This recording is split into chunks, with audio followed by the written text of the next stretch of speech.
Welcome to Scary Squid, the place for all things horror stories.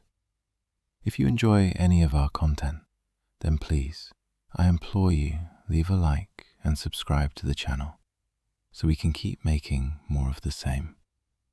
Thanks guys, and enjoy the video.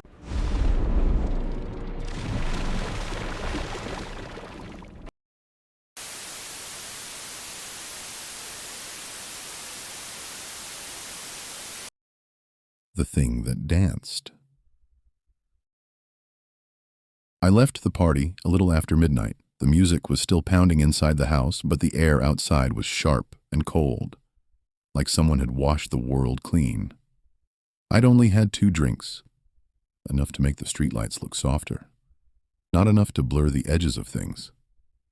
My breath rose in little clouds as I walked, and the sound of my boots on the sidewalk echoed too loud. The houses were dark. No cars, no people. Just me and the thin winter wind sliding down the street. It felt good to be alone until I noticed that I wasn't. At first, it was just movement. A twitch of something dark near the far corner of the street. I looked, and it vanished. Probably a shadow. Probably a trick of the streetlight.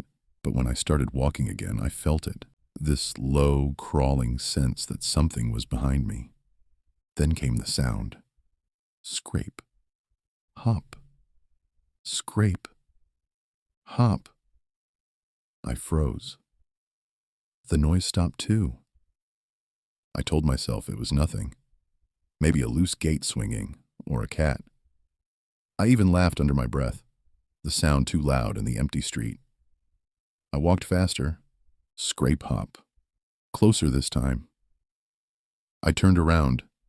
There, at the far end of the block, was something standing just outside the light. It was tall and thin, its shape stretched wrong, like someone had drawn it in wet ink and let it drip down the page.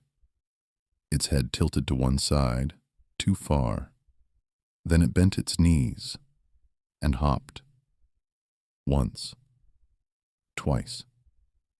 The motion was jerky, broken, like a puppet whose strings were being yanked by a child. I took a step back, heart hammering. "Hey!" I shouted, trying to sound brave. It didn't answer. It just swayed from side to side. Then it started forward, not walking, hopping in that same strange, stuttering rhythm. I turned and ran.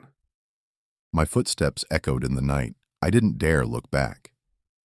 Every few strides, I could hear it following. Scrape hop, scrape hop. Its pace light but quick, like it was skipping after me. When I reached the next streetlight, I spun around again. Nothing. The road stretched behind me, empty and still. I told myself I was imagining it. The mind can make monsters out of shadows. That's what I wanted to believe. But the quiet had changed. It wasn't just empty anymore. It was listening. I hurried the last few blocks home, too scared to check behind me again. When I reached my street, I forced myself to walk normally, trying to look casual, like I hadn't just run from something that shouldn't exist. My house was dark except for the small porch light. I climbed the steps, fumbling my keys. The lock clicked. I slipped inside and slammed the door. Silence, then scrape. Right outside the door. I froze, listening. Hop. I pressed my ear to the wood. The sound came again, closer now. Like something heavy dragging its foot across the porch before bouncing up, gleeful. My hand shook as I reached for the peephole. The streetlight spilled across the yard. Empty. Then something flickered in the edge of the frame. A dark figure stepped just into view, its body jerking like it didn't understand how movement was supposed to work. Its arms dangled loose. Its head turned, slow and deliberate, until that hollow, faceless shape was pointed straight at the door. And then it danced. It leapt and twisted, its limbs flailing in strange, graceful spasms, like it was mocking me, like it was enjoying itself. I backed away, heart pounding in my throat. Then 3 soft taps on the door. Tap, tap, tap, each one perfectly spaced. I ran into the kitchen, grabbed the biggest knife I could find, and crouched behind the counter. The refrigerator hummed softly, the only normal sound in the world. I waited. Minutes passed. No more taps. No sound at all. Finally, I gathered the courage to peek through the blinds. The porch was empty again. For a long time, I didn't move. I just sat there on the floor, trying to breathe. Eventually, exhaustion won. I must have fallen asleep right there against the cabinet. When I woke up, dawn light was creeping through the windows. Everything looked normal. Quiet street, snow on the ground, nothing disturbed. But when I opened the front door, I saw it. 3 marks in the frost on the porch boards. A long smear, then a small circular dent, then another smear. Scrape hop, scrape hop. The pattern led to the street and then stopped. That day, I tried to laugh it off.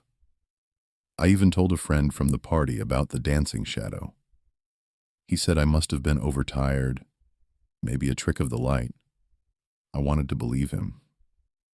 But that night, when the wind started up again and the house creaked in the cold, I kept hearing it outside. The faintest sound, just on the edge of hearing. Scrape, hop, scrape. I didn't sleep. By the 3rd night, I was jumping at every sound. I kept all the lights on, every curtain drawn. I checked the locks twice, then a 3rd time. Around 2 a.m., I heard the noise again, clearer this time, coming from the backyard. I tried to ignore it, but then came a slow, rhythmic thud against the glass. Tap, tap, tap. I forced myself to look. It was pressed against the sliding door. Tall, wrong, its head cocked to one side. No face, but I could feel it smiling somehow. Its arms hung limp until it twitched, and suddenly, violently, like it was laughing silently. Then it lifted one long hand and pointed. At me. I stumbled backward, nearly tripping over the coffee table. The thing jerked again, its fingers tapping the glass faster, harder. The whole door rattled. I ran upstairs, slammed my bedroom door, locked it, and hid under the bed like a child. I stayed there, shaking, as the scraping and hopping sounds circled the house. Sometimes near, sometimes far, always moving, always dancing. And then, after what felt like hours, silence. When I finally dared to look out the window, I saw it standing in the middle of the street under the streetlight. Its limbs dangled, its head hanging low. Then it raised one arm in a crooked wave and hopped.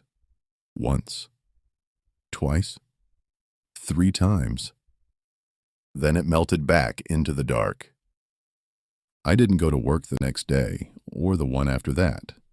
Every night since, I've heard it come closer. Sometimes at the front door, sometimes the back. Always dancing, always scraping and hopping, like it can't stand still for too long. It doesn't knock anymore. It doesn't need to. Last night I heard it on the stairs. The boards creaked, one by one, as it moved up toward my room. I could hear the drag of its foot, the soft thump of its hop. It stopped right outside my door. For a long time, nothing happened. Then tap, tap, tap. Light, patient knocks. I didn't move. I didn't breathe. After a while, I heard the sound retreating. Scrape hop, scrape hop. Down the hall, then silence. I thought maybe it had gone. I thought maybe I was safe. But when I woke this morning, I found something on the floor just inside my bedroom door. A long, black smear, like a footprint made of ash. And tonight, the house feels wrong again. The air hums with that same quiet attention.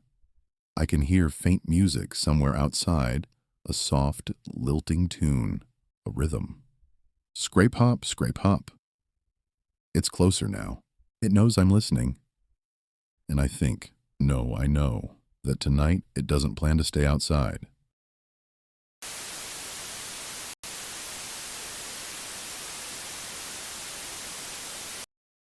The wrong time for a swim. I was 16 and me and my friends, I'll call Evan and Jake, wanted to rent a hotel for the night since it was spring break. We got to the hotel and checked in. It had a really funky smell, but we still stayed there. Once we got to our room, it was about 3 p.m., so we decided to go swimming. The pool was downstairs, departed from the hotel. Once we got to the entrance, there was a man at least 6'3" and all black with a hood covering his face. Facing us, I panicked a little, but not out loud. We got into the pool and swam for a few hours until we saw that man again, all black, sitting on a chair by the pool. I cleared my throat. Can I help you, sir?" I asked. No response. I still ease a little paranoid. I put my face in the water, and at the bottom of the pool was another figure that was all black. I screamed like a little girl and ran for the door. I looked back and saw nothing, not the guy in the chair or the guy under the pool. My friends thought I was just seeing things, but I saw what I saw as clear as water. I didn't feel like swimming anymore, so I decided to get dinner at a nearby restaurant. I got a table for me and my friends to sit at, and there I saw once again the man all in black on the other side of the dining room and was staring at me. I have had enough. I went over there and I lost track of him and he took off. After we ate, I decided this trip has gone too far and we should leave tomorrow morning, but my friends didn't like that idea. Once it was 10:30, I and my friends doze off in the hotel room. I woke up to some noises. I saw a shadow of a figure at the end of my bed. I calmed myself down and told myself that it was my hat that I put there before I went to bed. I went to bed and got woken up again 30 minutes later to more noises. I was getting thirsty, so I reached under the bed and tried to grab my water bottle, but I grabbed something and I was totally shocked by what I grabbed. It was my hat. I was not ever more scared in my life. I couldn't help but to scream at the top of my lungs when I heard a voice next to my ear say, "You're a bitch." I jumped out of bed and realized it was two men in black right there. I tried to fight them, but it was no use once they grabbed me and dragged me out of that room. I tried to scream, but that guy was covering my mouth. I passed out and woken up in a stretcher. It turned out those guys knifed me while I passed out and someone caught them. But the doctor said no one could catch the guys who got me. To this day, I always have a nightlight at night, so I'm not scared.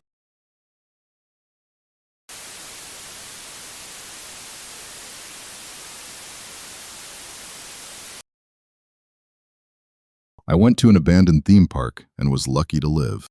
Hey everyone, throwaway account, because my main has a lot of identifying stuff, and honestly, I don't want anyone connecting this back to me. I've been into urban exploration for years. Old hospitals, factories, and, yeah, abandoned amusement parks. There's something magnetic about places built for joy now left to rot. I love the stillness, the echoes, the feeling that you're trespassing on the ghost of what used to be fun. Anyway, last weekend I made a huge mistake. Just to give some background, there's this park outside of my town, let's call it Rustland Amusements. It shut down in about 1998 after some financial scandal. I'd seen a few short YouTube clips from explorers, but they were all years old, and most of them didn't go deep inside. The main rides are in a swampy area that floods every spring, and everyone says it's too dangerous. So obviously that's where I wanted to go. I planned it out. I'd go alone, mistake number one, bring my DSLR, my phone, and my flashlight with a backup battery. I parked half a mile away just before sunset, crossed the fence through a hole someone else had cut, and followed the cracked concrete path past what used to be the parking lot. The second I stepped inside the gates, the air changed. It smelled like wet metal and mold. Not unusual for a place like that, but heavy, like it was sitting on my chest. The entrance? The main arch still says, "Welcome to Rustland," in big cartoon letters, but most of the bulbs are smashed. A fiberglass clown head, probably once a mascot, was lying sideways on the ground, its grin half melted.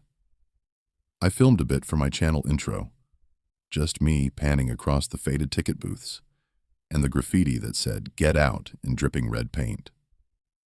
People write that kind of stuff to spook explorers, so I didn't think much of it. The carousel was my first stop. The horses were all stripped of paint and some missing eyes. I noticed one horse had what looked like a handprint on its flank. Dark brown, almost like dried blood, though I told myself it was rust.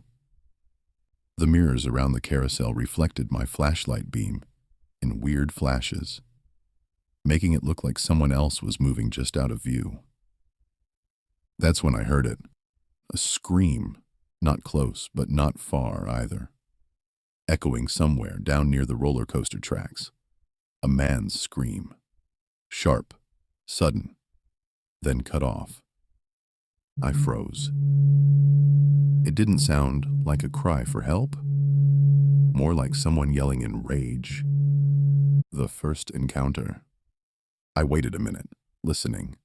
Just wind and the creak of metal. I called out, "Hello? Anyone there?" Silence. Then a clattering noise, like something being thrown. Metal hitting metal. I told myself it was probably an animal. Raccoons knock stuff around all the time, so I kept filming and walked toward the sound because that's what idiots like me do. The roller coaster, Rustland Rocket, still stands, though the tracks are warped. I followed the path underneath it until I reached one of the maintenance sheds. Its door was half open, swinging slightly. When I peeked inside, I saw old tools scattered across the floor and what looked like a sleeping bag in the corner. That's when something slammed into the wall next to my head. A wrench. It clanged off the metal siding and fell to the ground. I spun around, heart racing, flashlight shaking. "Hey!" I shouted. "Who's there?" No answer. Just the sound of feet running. Heavy boots thudding on the gravel, disappearing into the dark. The screamer. I should have left then. That was mistake number 2. But I convinced myself it was another explorer messing with me. There were stories of locals who'd camp out in abandoned spots to scare people off. I decided to head toward the Ferris wheel in the center of the park, thinking if I kept to open ground, I'd be fine. I turned my camera back on. Maybe I could get the guy on film. The midway was littered with broken prize booths and rusted games. A few stuffed animals were still hanging by their necks from wires, soaked from years of rain. I filmed one, zooming in on its face, and swear to God behind it. For just a second I saw movement, like someone crouched low behind a booth, peeking out. Then the scream came again. Louder this time, closer, long and guttural, like pure anger.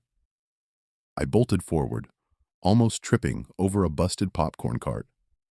The scream turned into laughter, this awful, hoarse-choking laugh that echoed off every surface. "Leave!" the voice yelled. Then something else I couldn't make out. A string of words, screamed so fast it turned to gibberish. Next up, the funhouse. I ducked into the nearest building, the funhouse. Bad idea. Inside, it smelled like mildew and something rotten. My flashlight beam caught fragments of broken mirrors and mannequin parts.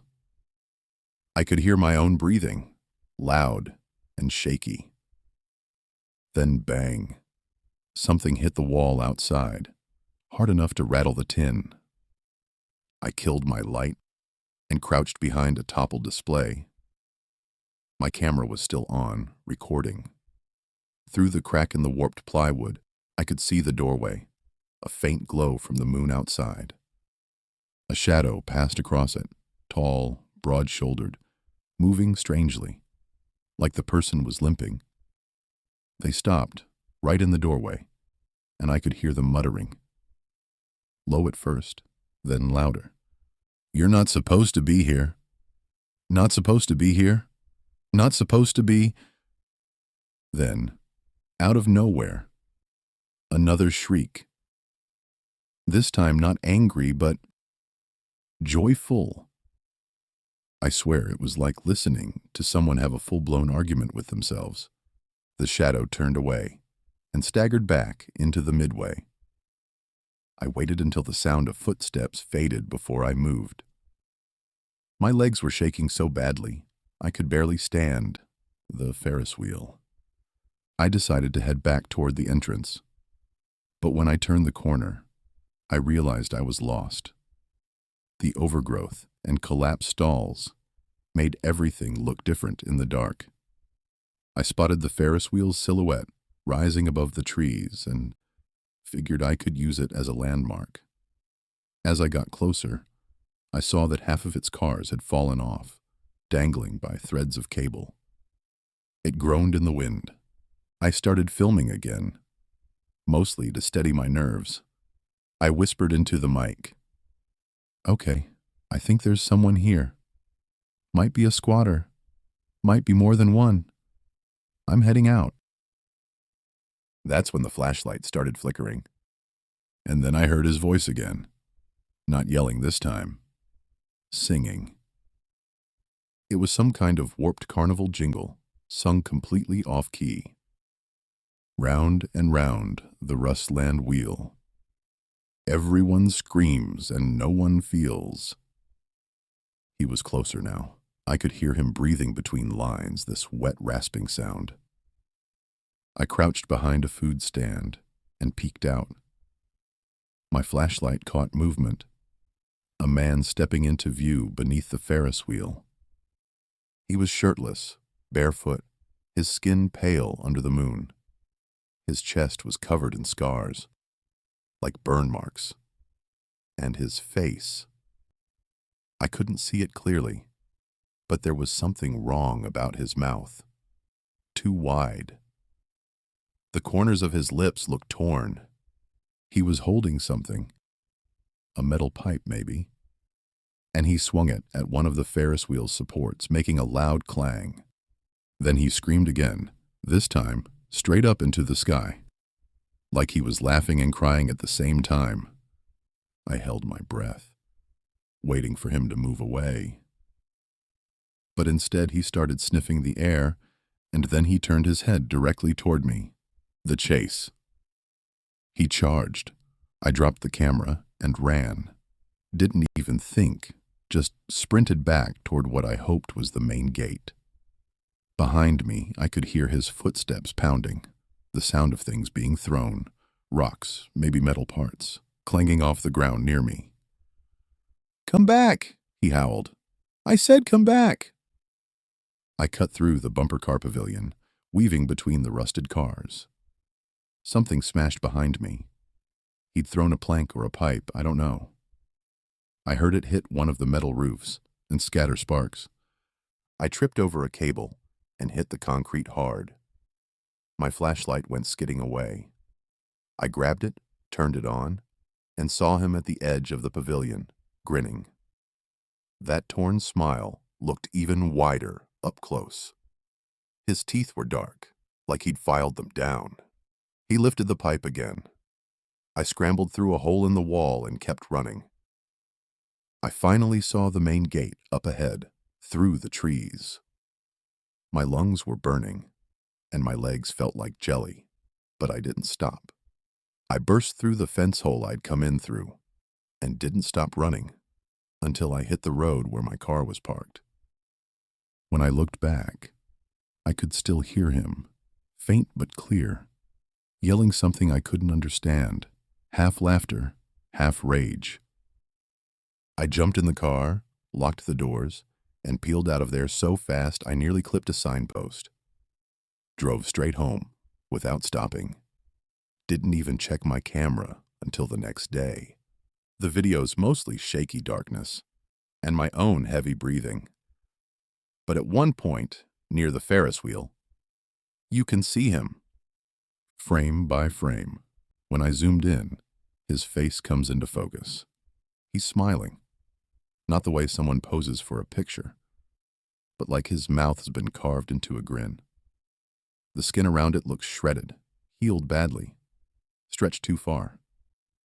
His eyes are bloodshot, and one pupil looks blown. There's dirt and dried blood all over his chest. And here's the worst part. In the very last shot, right before I dropped the camera, he looks straight at the lens, like he knew I was filming him. Then the footage cuts off with a crash and static. I've posted a short clip to a private Discord for explorers I know. Most said it was faked, some squatter messing around or props you planted. I wish it was. 2 of them said they'd been to Rustland years ago and had heard screaming too. Thought it was coyotes. One even mentioned seeing a guy wandering the grounds in the early 2000s, shouting at no one. I did some digging after that. Turns out, Rustland's caretaker, after it shut down, lived on the property for almost a year before vanishing. Local legend says he lost it after his wife died in a fire that burned down one of the concession stands. The cops searched the park, but never found him.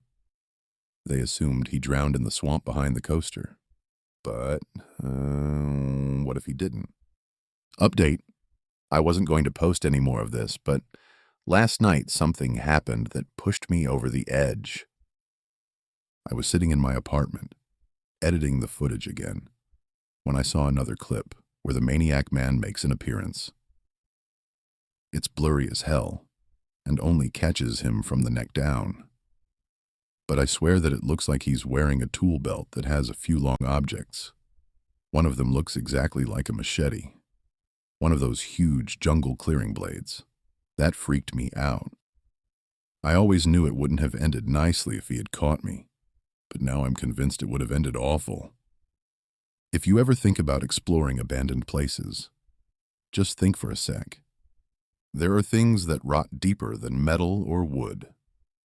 Some places and people don't want to be found.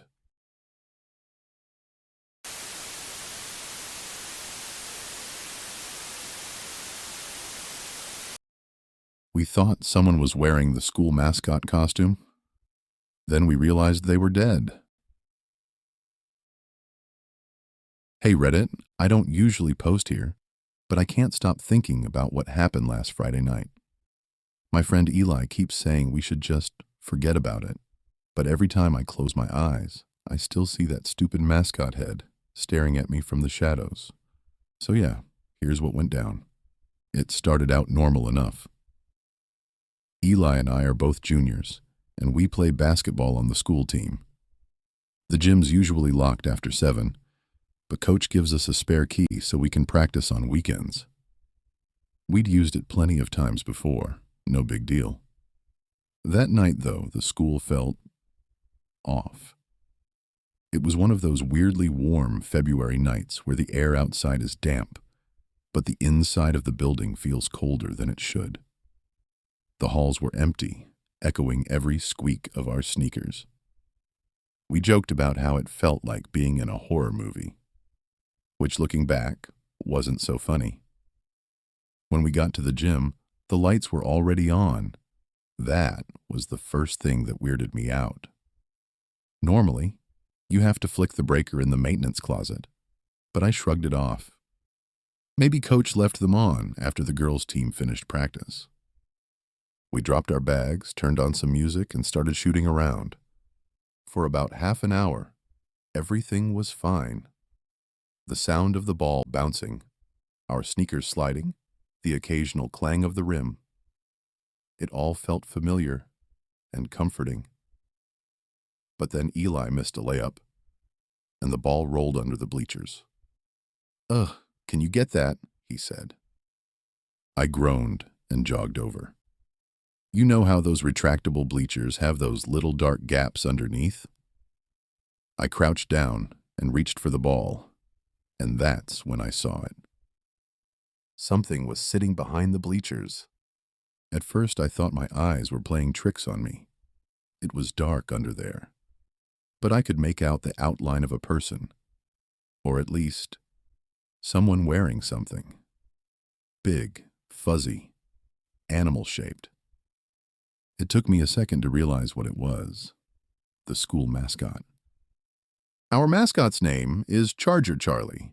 It's this ridiculous horse costume with a huge cartoonish head and a big smiling mouth. I laughed nervously and called out, Charlie, that you?" No response. Eli walked over, looking confused. I pointed under the bleachers. "Dude, look." He squinted, then laughed. "Oh, man, who's in there? Is that Jake messing with us?" We both thought it had to be someone pranking us. It was the week before Spirit Day, after all. But then I noticed something that made my stomach twist. The mascot wasn't moving. It was sitting completely still, head tilted slightly to one side, hands resting on its knees. And the way the shadows hit it, it looked like it was staring right at me. That frozen, painted-on smile somehow felt wrong. Eli called out again, louder this time. "Yo, whoever's in there, come out before Coach finds out." Nothing. He grabbed his phone flashlight and shined it under the bleachers. The light hit the mascot's face. The oversized head reflected weirdly, like the eyes were made of glass. The rest of the costume looked dirty, matted with something darker than just dust. We both stood there for a second, not sure what to do. Finally, Eli muttered, "Screw it, I'm checking." He squeezed through the narrow opening, crouching low. I heard him grunt as he got closer, and then he went completely silent. "Eli." No answer. I took a hesitant step forward. My heartbeat felt like it was in my ears. Then he said quietly, "Dude." He's not moving.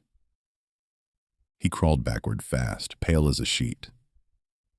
"Something's wrong," he said, voice shaking.